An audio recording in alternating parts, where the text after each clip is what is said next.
Major, I want to ask you, during the campaign, Donald Trump was very critical of government leaders who gave in to company demands in order to keep jobs from leaving the United States. So why are we seeing this reversal in dealing with carriers specifically?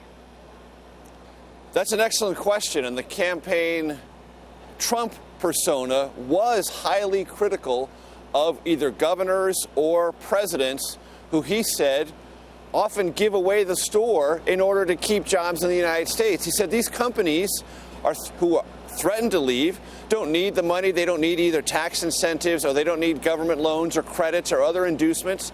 They should be either willing to stay in the United States as an act of sort of corporate patriotism, or they should be threatened with higher tariffs or other kinds of penalties if they decide to take their jobs out of the United States to cheaper labor markets.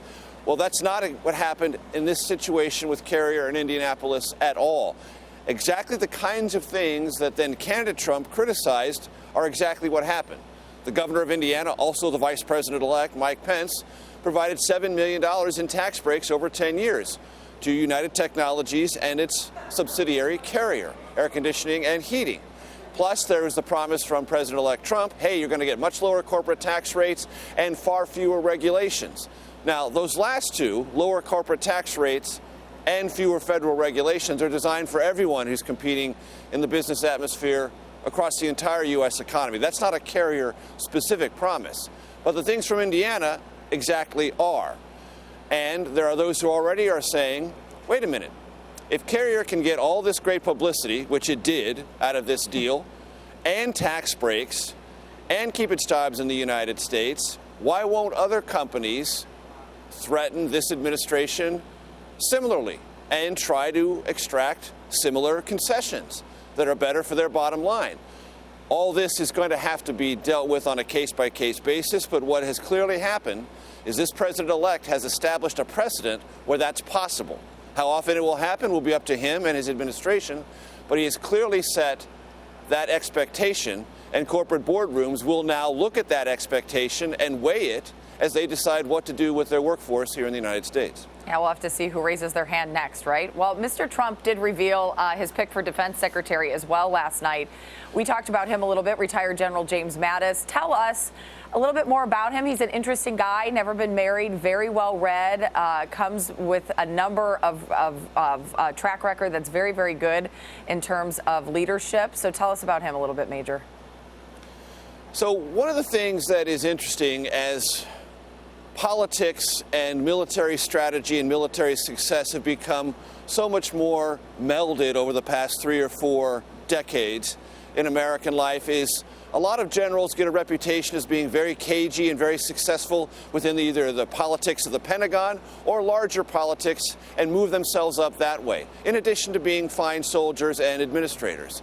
General Mattis is different in that category. He is an exceptional Marine, regarded as among the most impressive leaders of Marine expeditionary forces of his generation, but he doesn't play the political game nearly so much as other generals have of his generation.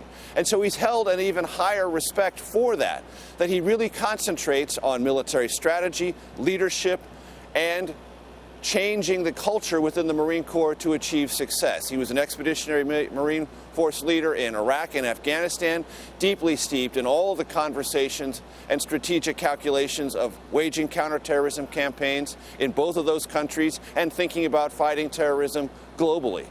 And he is a big student of military history. He's known, and President-elect Trump likes this nickname, Mad Dog Mattis. Yeah, he's got another nickname, though. Yeah. Right, than his other nickname, which is Warrior Monk, someone who really takes the warcraft side of leadership and the risks involved of plotting military strategy and then trying to execute it very seriously. So he brings a kind of interesting reverence to this position, and he'll need it, Jamie, because it is very unusual in our country to have a retired general as the head of the Defense Department. Historically, and in only one case has this not been true, it has been reserved for civilians, because we have decided as a country it's better to have at the highest level of the Defense Department a civilian giving orders to the military. Now we're going to have, if in fact General Mattis is confirmed, a retired Marine Corps general doing that job. And that's very quickly, Major, along those lines. He would need a waiver from Congress to become Secretary of Defense. That is correct. I mentioned there's been one retired general who served as defense secretary. That was George C. Marshall. Not since has it happened, and that was a very, very long time ago. Right.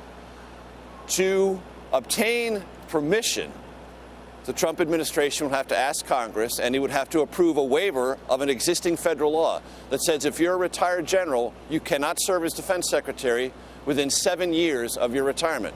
General Mattis retired from the Marine Corps in 2013, so Congress would need to approve this.